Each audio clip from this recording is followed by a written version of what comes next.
Hi, welcome back to the workshop. This is the second video in a small mini series about projects on the router table because I bought a new router and router lift and I want to use it. And I want to share other things with you as well. If you haven't seen the first video, I'll put a link up above and down below in the description. This video, I'm focusing mainly on the lock mitre bit from Infinity Tools. I've shied away from this bit for well over a year, thinking that the setup was going to be a nightmare. I was wrong. I was totally wrong. The setup's an absolute dream.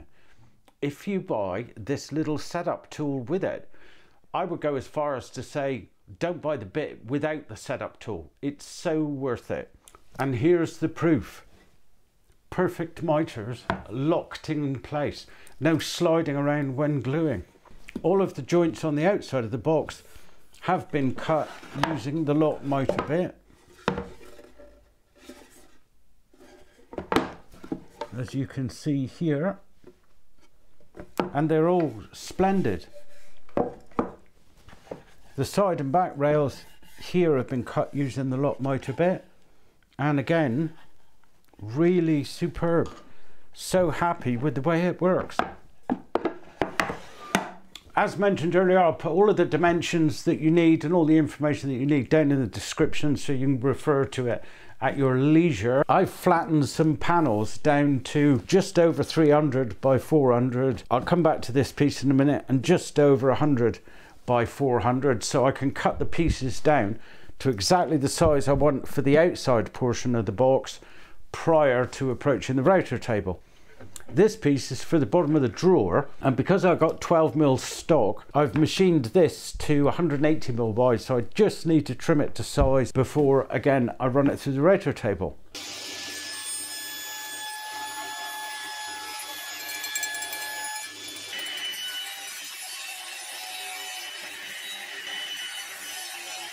So job number one, marking gauge. And I can't stress enough the importance of getting this absolutely bang on.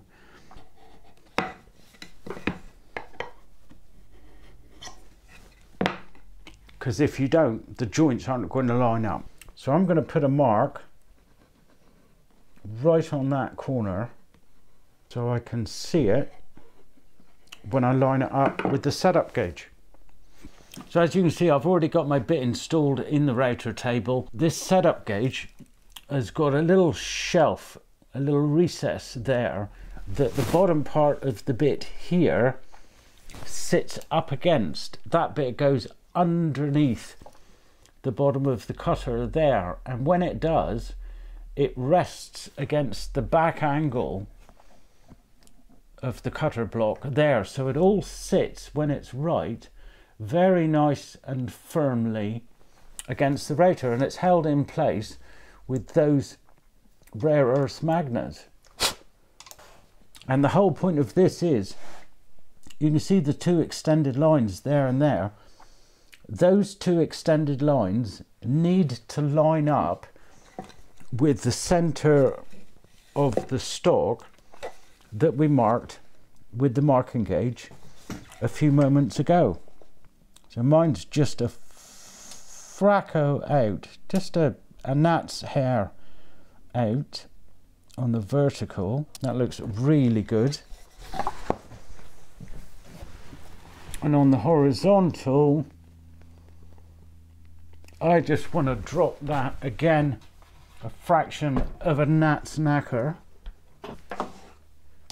I think I'm right in saying that across the pond, you call gnats midgies? Yeah, I just want to adjust that down. A minuscule amount. And that looks to me absolutely perfect. So I'm going to lock my fence off and lock my bit height.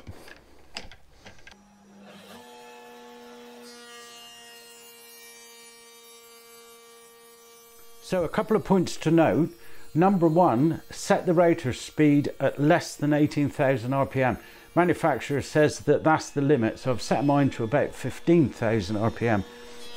Point number two, push block. Again, as per the previous video, make sure you've got a really good push block that grips the timber well.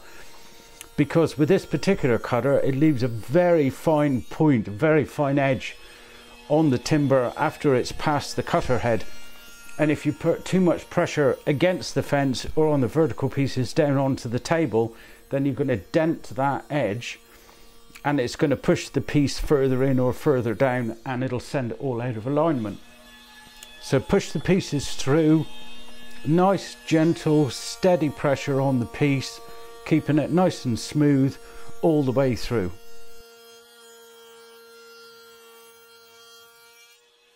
And if all goes to plan, you'll end up with a beautiful joint. And let's see if I've ended up with a beautiful joint.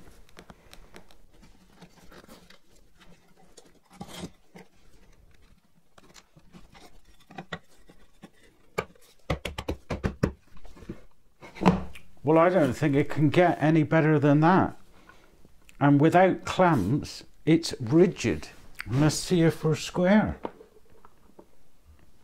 Well, ladies and gentlemen of the jury, I rest my case.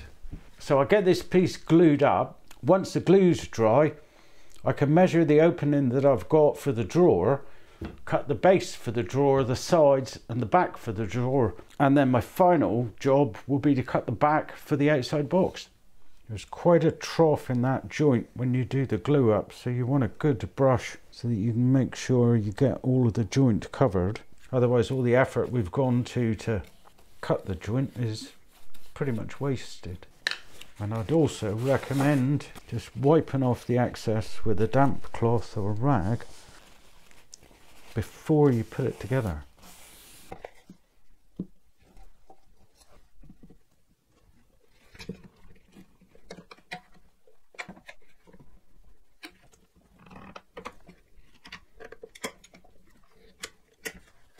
Have you ever seen a box miter joints all round glue up so quick and so square? Fantastic.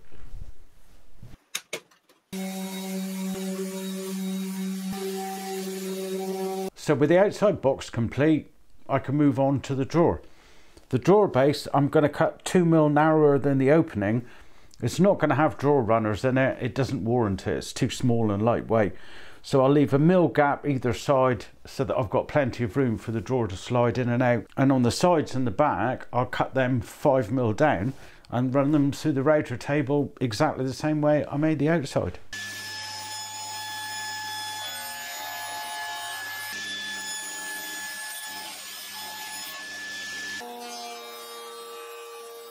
When you come to cut the profiles on the drawer base, make sure to cut the side profiles first, the long grain profile, so that you reduce any possible chance of tear out when you do the end grain.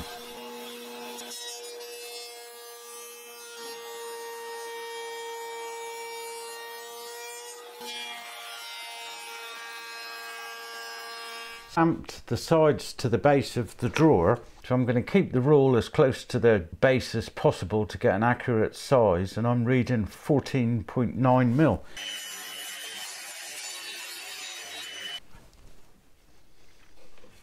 Now I can make sure the miter's pushed home and strike a pencil line across the top so I can cut it to size. So with all my pieces now cut to size,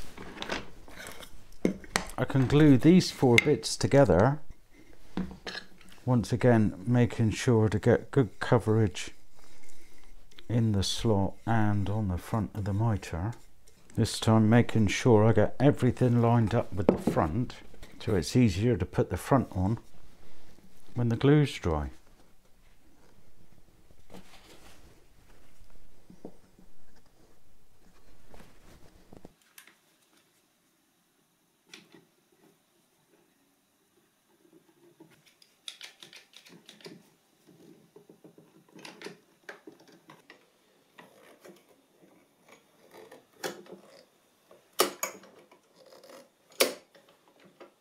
So that's my drawer all nicely sanded.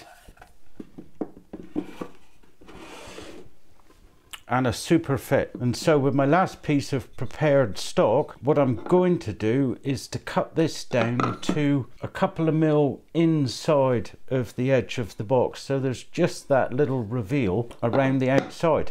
So to do that, I'm going to use some spacers. I'm going to put my spacer underneath the piece, and then pressing the piece down firmly, I'm going to draw a pencil mark on the back at the top, and that pencil mark represents 2 mil oversize.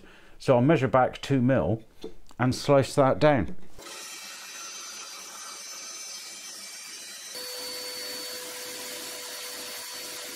And I'll take exactly the same approach with the left and right sides, holding it tightly in place, mark 2 pencil marks, and then I'll come in 2 mil from each side.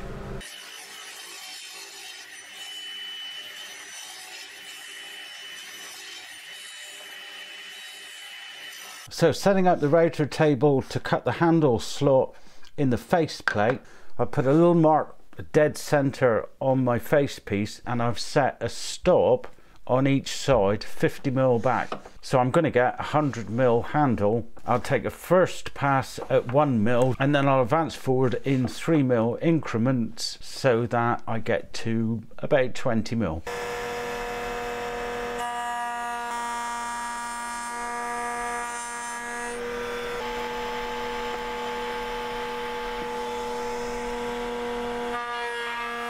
And finally, before I glue the front in place, I'm going to take my 3.2mm round over bit, put a round over on the back and the front of the handle cutout, and then all around on the front face, but not on the back face.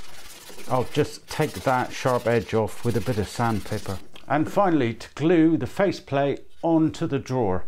I could go with a fancy option and use some small dominoes or maybe some dowels, but I'm not going to. I'm going to rely on the adhesive to just keep the faceplate on the front of the drawer. So in order to ensure I don't glue the face to the box itself, I'm going to take some masking tape, stick it over the front, and with my wee knife cut up the corners. And then I'm going to fold it back underneath. And now I can quite happily rest assured that I'm not going to glue the whole damn thing together and ruin the entire project.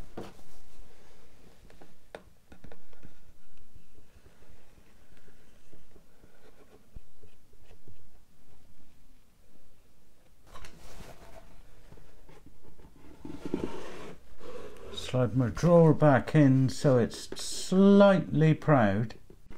Put my spacer back on the bottom. Make sure I've got my faceplate the right way around, because that would be dire at this point. Check to make sure I'm even. I can't show you the back as well at this point. I'd like to, but I can't because I don't have enough cameras. But what I'm doing is making sure that the jaw of the clamp goes onto the back of the drawer and not on to the back of the outside. Otherwise I wouldn't have any pressure.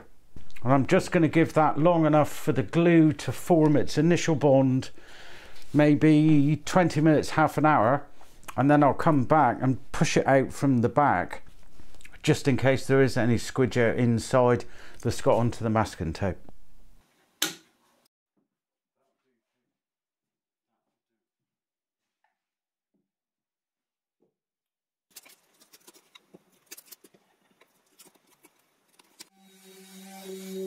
So I'm giving it a good sanding over with 180 and then finishing off by hand with a piece of 240 grit on a soft spongy sanding pad so that I can just take the edges off of those corners. And the finish I've chosen to use on this piece is a mixture of pure mineral oil and beeswax that I make myself. I take 70% mineral oil and I melt 30% beeswax into the solution, both of them being food safe products, just in case this piece does come into contact with any cheesy comestibles. And that, as they say, is all there is to it. Now, whilst I've only made a little small coffee pod drawer and outer case, I'm sure you'll agree that this particular router bit has got many applications and would be a great addition to anybody's router table, router bit lineup. Beautiful joints. I hope you'll give it a try yourself. Thanks very much for watching and see you next time. Ta-ra.